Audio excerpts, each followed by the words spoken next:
It's not because you're lazy so you couldn't get things done. As a 35-year-old ADHD, here's how I cracked the code to running 2 businesses and being the husband and dad while managing my ADHD. The first question is, why can't I just start? Dr. Russell Barkley came up with something called the behavioral inhibition model.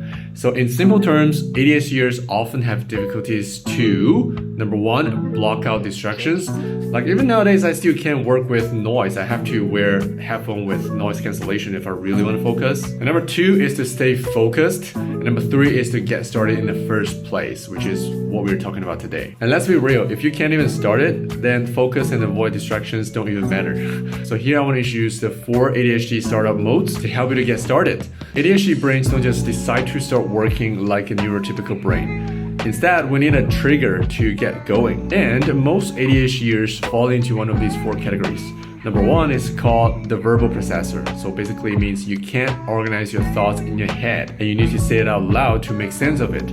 So what you can do is just talk to yourself or maybe talk to AI, explain the task like you're explaining it to a friend. Number 2 is called a visual processor. For these people, hearing instruction isn't enough. You need to see something to understand what's going on. The solution is also very simple. You can do a mind map, flow chart, or whatever notes, whatever helps you to visualize the plan basically. Number 3 is called a kinetic processor. For these people, you have to move around, otherwise you feel that your brain is basically frozen. The solution is very simple, just move around then, right? I sometimes use voice to text while pacing. It really helps. Number 4 is called logical processor. So if you don't know the first step, your brain basically refuses to start. You're like, what am I gonna do? Like, where to start? Solution is also very simple. You just use AI, DeepSeek, or ChatGPT to break the task into tiny bite-sized steps so that your brain isn't overwhelmed. And there's one more thing I like to mention, it's called the 1% rule. So what it means is that basically you're tricking your brain to think that you just need to do the 1% of the entire task. But the truth is, when you start the 1% of it, you just can't stop. You just follow the momentum and keep going.